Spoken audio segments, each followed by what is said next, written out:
नमस्कार दोस्तों, आपके अपने चैनल स्टडी विद मुक्सा पे स्वागत करता हूं। तो हम पढ़ेंगे राजस्थान का करंट अफेयर्स 26/7/2026। ठीक है, जो कि सभी एग्जाम्स के लिए अति महत्वपूर्ण है। देखिए पहला क्वेश्चन, क्वेश्चन नंबर 1। केंद्र सरकार के शिक्षा मंत्रालय के उच्च शिक्षा विभाग के नए सचिव के रूप में किसे नियुक्त किया गया? तो नरेश पाल गंगवार। किसे नियुक्त किया गया? नरेश पाल गंगवार। नरेश पाल गंगवार 1994 बैच के राजस्थान कैडर के आईएएस अधिकारी हैं। उन्हें शिक्षा मंत्रालय उच्च शिक्षा विभाग का नया सचिव नियुक्त किया गया। ये नियुक्ति कैबिनेट की नियुक्ति समिति द्वारा 23 जुलाई 2026 को मंजूरी प्रदान की गई। उच्च शिक्षा विभाग के देश में विश्वविद्यालयों, उच्च शिक्षण संस्थानों तथा एनईपी क्रियान्वयन से संबंधित कार्यों का संचालन करती है। दूसरा क्वेश्चन, WHO विश्व तंबाकू निषेध दिवस पुरस्कार 2026 से किसे सम्मानित किया गया? तो डॉक्टर एस.एन. धौलपुरिया। किसे नियुक्त किया गया? Doctor S N. धौलपुरिया। विश्व तंबाकू निषेध दिवस पुरस्कार डॉक्टर एस.एन. धौलपुरिया को। Doctor S N. धौलपुरिया राजस्थान के राष्ट्रीय तंबाकू नियंत्रण कार्यक्रम के राज्य नोडल अधिकारी हैं। उन्हें WHO वर्ल्ड नो तंबाकू डे अवार्ड 2026 से नई दिल्ली में सम्मानित किया गया। साथ ही WHO के शेयरों द्वारा राजस्थान के स्वास्थ्य विभाग को वर्ष 2025-26 में उत्कृष्ट तंबाकू नियंत्रण गतिविधियों के लिए वैश्विक सम्मान दिया गया। तीसरा question, Rajasthan cyber crime control centre के लिए बजट में कितनी राशि का प्रावधान किया गया? तो 100 करोड़ का। कितनी राशि का? 100 करोड़ का। राजस्थान सरकार ने साइबर अपराधों पर प्रभावी नियंत्रण के लिए Rajasthan cyber crime control centre की स्थापना हेतु 100 करोड़ रुपए का बजट प्रावधान किया। यह केंद्र साइबर धोखाधड़ी, ऑनलाइन अपराध, डिजिटल फॉरेंसिक तथा साइबर सुरक्षा को मजबूत बनाने में महत्वपूर्ण भूमिका निभाएगा। चौथा क्वेश्चन, एक भारत श्रेष्ठ भारत योजना 2026 के अंतर्गत राजस्थान का पेयरिंग राज्य कौन सा घोषित किया गया? तो असम राज्य को। एक भारत श्रेष्ठ भारत योजना के उद्देश्य राज्यों में भी सांस्कृतिक, शैक्षिक और सामाजिक आदान प्रदान को बढ़ावा मिलेगा। वर्ष 2026 के लिए राजस्थान का पेयरिंग राज्य असम को घोषित किया गया। राजस्थान का पेयरिंग राज्य किसे घोषित किया गया? असम राज्य को। इन दोनों राज्यों में विद्यार्थी, कलाकार और अन्य प्रतिनिधि एक दूसरे की संस्कृति, भाषा और परंपराओं से परिचित होंगे। 5वां क्वेश्चन, 7वें राजस्थान एनर्जी समिट 2026 का आयोजन कहाँ किया गया और इसका मुख्य विषय क्या था? तो 7वां राजस्थान एनर्जी समिट का आयोजन कहाँ किया गया और मुख्य विषय, तो इसका आयोजन जयपुर में किया गया था। ठीक है, आयोजन कहाँ किया गया था? जयपुर में। यह समिट भारतीय उद्योग परिसंघ द्वारा आयोजित किया गया। किसके द्वारा? भारतीय उद्योग परिसंघ द्वारा। मुख्य विषय था accelerating the next phase of energy transition. ठीक है, राजस्थान की कुल क्लीन नवीनीकरण ऊर्जा क्षमता लगभग 48 गीगावाट तक पहुंचने का अनुमान है। स्थापित सौर ऊर्जा क्षमता 42 गीगावाट से अधिक है, जो देश में प्रमुख स्थान रखती है।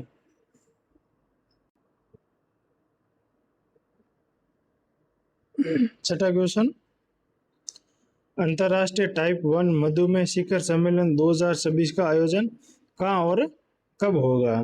तो इसका आयोजन कहाँ होगा? जोधपुर में। कब होगा? 30 जुलाई से 1 अगस्त तक। 30 जुलाई से 1 अगस्त तक। ठीक है, अंतर्राष्ट्रीय टाइप 1 मधुमेह शिखर सम्मेलन का आयोजन जोधपुर, राजस्थान में होगा और यह सम्मेलन 30 जुलाई से 1 अगस्त 2026 तक आयोजित किया जाएगा। मुख्य विषय क्या है? टाइप 1 मधुमेह के उपचार में नवीन तकनीकों, नवाचारों और डिजिटल स्वास्थ्य सेवाओं और रोगियों के जीवन गुणवत्ता सुधार पर चर्चा करना। ठीक है, इससे देश विदेश में चिकित्सक, शोधकर्ता और विशेषज्ञ भाग लेंगे। 7वां question, IKF under 19 Asian football championship के लिए भारतीय टीम में राजस्थान के किस खिलाड़ी का चयन हुआ है और प्रतियोगिता कब और कहाँ होगी? ठीक है, देखिए क्षितिज शर्मा, किसका चयन हुआ है? क्षितिज शर्मा का। आयोजन कब होगा? 26 से 31 जुलाई, 26 से 31 जुलाई 2026, बैंकॉक थाईलैंड में। राजस्थान के खिलाड़ी क्षितिज शर्मा का चयन भारतीय अंडर 19 फुटबॉल टीम में हुआ है। ये फुटबॉल है, ठीक है दोस्तों। ये IKF under 19 Asia football championship 26 से 31 जुलाई 2026 तक बैंकॉक थाईलैंड में आयोजित होगी। ये राजस्थान और भारत के लिए गर्व की उपलब्धि है। 8वां क्वेश्चन, जिम्बाब्वे के विरुद्ध भारत के लिए T20I में पदार्पण करने वाली राजस्थान के किस तेज गेंदबाज का नाम है? तो अशोक शर्मा का। जयपुर के तेज गेंदबाज अशोक शर्मा ने जिम्बाब्वे के विरुद्ध भारत के लिए अंतर्राष्ट्रीय I20I में पदार्पण किया। ये राजस्थान के लिए भी गौरव का क्षण है। राजस्थान के देश में कई अंतर्राष्ट्रीय खिलाड़ी दिए हैं, जैसे राहुल सार, दीपक सार, खलील अहमद, मानव सुतार, ये सब राजस्थान से हैं। 9वां question, bhurji 1356 escape reservoir Jaisalmer परियोजना के बारे में बताइए। कौन सी परियोजना? Bhurji 1356 escape reservoir. देखिए यह परियोजना इंदिरा गांधी नहर परियोजना की मुख्य नहर पर RD 1356 घाटियाली क्षेत्र पर विकसित की जा रही है। ये मरुस्थलीय क्षेत्र में 28 किलोमीटर परिधि की विशाल कृत्रिम झील जलाशय का निर्माण की योजना है। इसमें जैसलमेर क्षेत्र के पेयजल, सिंचाई और जल संरक्षण की व्यवस्था को मजबूती मिलेगी। तो देखिए क्षेत्र कौन सा है? जैसलमेर। स्थान RD 1356 घाटियाली। परिधि कितनी है? लगभग 28 किलोमीटर। और इसका उद्देश्य क्या है? जल संरक्षण, सिंचाई और पेयजल। 10वां क्वेश्चन, देवास तृतीय एवं चतुर्थ परियोजना कहाँ है? उदयपुर की प्रमुख जानकारी। देखिए कहाँ है देवास तृतीय और चतुर्थ? उदयपुर में। उदयपुर शहर की पेयजल आपूर्ति को सुदृढ़ करने के लिए देवास तृतीय और चतुर्थ परियोजना स्वीकृत की गई। इस परियोजना के लिए 1751 करोड़ की प्रशासनिक स्वीकृति प्रदान की गई। कितनी? 1751। इसमें भविष्य में शहर की बढ़ती जल आवश्यकता को पूरा करने में मदद मिलेगी। परियोजना का देवास तृतीय और चतुर्थ स्थान उदयपुर, राजस्थान। स्वीकृत राशि कितनी है? 1691 करोड़। और लाभ पेयजल आपूर्ति सुदृढ़ करना। परवन बहुउद्देशीय सिंचाई परियोजना की मुख्य विशेषता लिखिए। परवन कहाँ है? बारा, कोटा और झालावाड़ में। परवन बहुउद्देशीय सिंचाई परियोजना का उद्देश्य कृषि भूमि में सिंचाई सुविधा बढ़ाना। यह परियोजना कोटा, बारा, झालावाड़ जिलों को लाभान्वित करेगी। इसमें कृषि उत्पादन में वृद्धि, जल संसाधनों को बेहतर उपयोग और ग्रामीण अर्थव्यवस्था को मजबूती मिलेगी। ठीक है, ये इसका सार है दोस्तों। 12वां क्वेश्चन, पंचगौरव योजना के अंतर्गत डीडवाना कुचामन जिले की 5 प्रमुख विशेषता लिखी है। कौन सा? डीडवाना कुचामन जिला।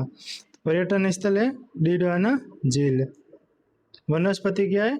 खेजड़ी। खेल बास्केटबॉल। उपज है प्याज और उत्पाद मकराना मार्बल। अब देखिए दोस्तों राजस्थान सुजत शाह, जिसमें पहला क्वेश्चन, कारगिल विजय दिवस के अवसर पर आयोजित सैनिक कल्याण कार्यक्रम का मुख्य आयोजन कहाँ हुआ तथा मुख्य अतिथि कौन थे? तो इसका मुख्य आयोजन कहाँ हुआ? बिरला सभागार जयपुर में। और मुख्य अतिथि मुख्यमंत्री भजन लाल शर्मा। ठीक है, कारगिल विजय कब हुई थी? 1999 में। कारगिल विजय दिवस के प्रत्येक वर्ष 26 जुलाई को मनाया जाता है। कब? 26 जुलाई को। इस अवसर पर जयपुर के बिरला सभागार में सैनिक कल्याण कार्यक्रम आयोजित हुआ। कार्यक्रम के मुख्य अतिथि मुख्यमंत्री भजन लाल शर्मा थे। कारगिल युद्ध 1999 में भारत ने 58 वीर शहीदों के बलिदान के विजय प्राप्त की थी। ये कार्यक्रम सैनिकों, वीरांगनाओं और शहीद परिवारों के सम्मान हेतु आयोजित किया जाता है। दूसरा क्वेश्चन, मुख्यमंत्री आयुष्मान आरोग्य योजना के अंतर्गत हड्डियों एवं हड्डियों फेफड़ा प्रत्यारोपण के लिए अधिकतम निःशुल्क पैकेज राशि कितनी निर्धारित की गई? तो हड्डियों एवं हड्डियों फेफड़ा प्रत्यारोपण हेतु 16.70 लाख रुपए। कितनी? 16.70 लाख रुपए। मुख्यमंत्री आयुष्मान आरोग्य योजना के अंतर्गत कई गंभीर बीमारियों के लिए निःशुल्क उपचार उपलब्ध हैं। हड्डी फेफड़ा प्रत्यारोपण के लिए अधिकतम निःशुल्क पैकेज 16.70 लाख रुपए है। अन्य प्रमुख पैकेज किडनी के लिए 7 लाख रुपए, कॉकलियर के लिए इम्प्लांट के लिए 6 लाख और बोन मैरो एवं लीवर के लिए 14 लाख रुपए तक निःशुल्क उपलब्ध हैं। यह योजना आर्थिक रूप से कमजोर परिवारों के लिए वरदान सिद्ध हो रही है। तीसरा क्वेश्चन, मुख्यमंत्री आयुष्मान आरोग्य योजना के अंतर्गत राजस्थान में सर्वाधिक किस प्रकार के अंग प्रत्यारोपण किए गए? तो किडनी का, सर्वाधिक किडनी का 1205 मरीज। कितने? 1205 मरीज। मुख्यमंत्री आयुष्मान आरोग्य योजना के अंतर्गत कुल 2500 मरीजों का उपचार किया गया। इसमें सर्वाधिक 1205 मरीजों को किडनी प्रत्यारोपण हुआ। अन्य प्रत्यारोपण में तो देखिए, इसमें इम्प्लांट में 600, बोन मैरो में 508, लीवर में 105, हड्डियों और फेफड़ों में 9 व अन्य पैकेज में 13। ये आंकड़े राज्य सरकार द्वारा उपलब्ध कराया गया। चौथा क्वेश्चन, जयपुर विकास प्राधिकरण द्वारा बनाए गए 3 नए स्वागत द्वार किस थीम पर विकसित किए गए हैं? तो वेस्ट टू आर्ट। कौन सी थीम है? Waste to art. जेडीए ने लगभग 5.36 करोड़ की लागत से 3 नए स्वागत द्वार बनाए हैं। स्थान दिल्ली कूड़ा मोड़, आमेर मार्ग, घाट की धोनी टोल प्लाजा और Ganga Marg, new Jaipur. Theme waste to art पर आधारित ये द्वार राजस्थान के लोक कला, लहरिया डिजाइन और सांस्कृतिक विरासत को दर्शाते हैं। इन द्वारों से शहर में प्रवेश करने वाले पर्यटकों को राजस्थानी संस्कृति का अनुभव होगा। देखिए, दिल्ली कूड़ा मोड़, घाट की घोड़ी टोल और गंगा मार्ग। पांचवा क्वेश्चन, निजी औद्योगिक पार्क प्रोत्साहन नीति 2026 के अंतर्गत आवेदन की अंतिम तिथि क्या निर्धारित की गई? तो 31 जुलाई 2026। राजस्थान सरकार ने निजी औद्योगिक पार्क को बढ़ावा देने हेतु के लिए प्रोत्साहन नीति 2026 लागू किए हैं। इस नीति के अंतर्गत आवेदन को अंतिम तिथि 31 जुलाई 2026 निर्धारित की गई। उद्देश्य क्या है इसका? तो निवेश को प्रोत्साहन देना, नए उद्योगों को स्थापना और रोजगार सृजन को बढ़ावा देना। नीति के तहत बुनियादी सुविधा, पारदर्शी प्रक्रिया और समयबद्ध स्वीकृति प्रावधान।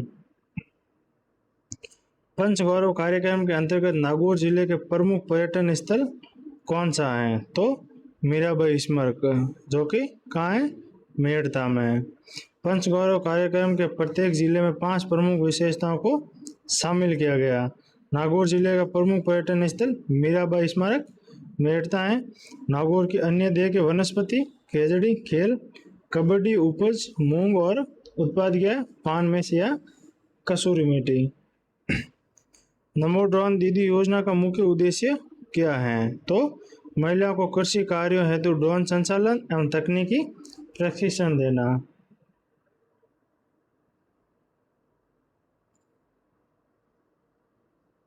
ठीक है, ये योजना कृषि और ग्रामीण विकास में महिलाओं की भागीदारी बढ़ाने के लिए प्रारंभ की गई। नमो ड्रोन दीदी योजना के अंतर्गत महिला स्वयं सहायता समूह को ड्रोन संचालन, डेटा संग्रहण, डेटा विश्लेषण और नमो उर्वरक छिड़काव का प्रशिक्षण दिया जाता है। इसमें कृषि की आधुनिक तकनीक का उपयोग बढ़ता है तथा महिलाओं की आय में वृद्धि होती है। यह योजना डिजिटल इंडिया, आत्मनिर्भर भारत के लक्ष्यों को भी सशक्त बनाती है। अंतिम क्वेश्चन, महिला सशक्तिकरण से संबंधित आंकड़ों के अनुसार सोलर दीदी पहचान लक्ष्य में कितनी ऐसे महिलाओं को शामिल किया गया? तो कितनी? 25,000। महिला सशक्तिकरण कार्यक्रम 25,000 एसएस महिलाओं को सोलर दीदी पहचान लक्ष्य में शामिल किया गया। राजस्थान महिला निधि वितरण ऋण 48,000 0.62 लाख। मुख्यमंत्री लखपति दीदी ऋण 1.50 लाख। बैंक सखी लक्ष्य 1,000 बैंक सखियाँ। इससे महिलाओं की आर्थिक स्थिति मजबूत हो रही है तथा वे आत्मनिर्भर बन रही है। तो देखिए प्रमुख आंकड़े, सोलर दीदी लक्ष्य कितनी है 25,000, महिला निधि ऋण 48,062 और लखपति दीदी ऋण सीमा 1.5 लाख और बैंक सखी लक्ष्य 1,000 सखियाँ। ठीक है दोस्तों, जय हिंद। क्लास ऐसी लगी हो तो वीडियो को लाइक जरूर करना और दोस्तों के साथ शेयर जरूर करना। तो मिलते हैं अगली क्लास में, तब तक के लिए धन्यवाद।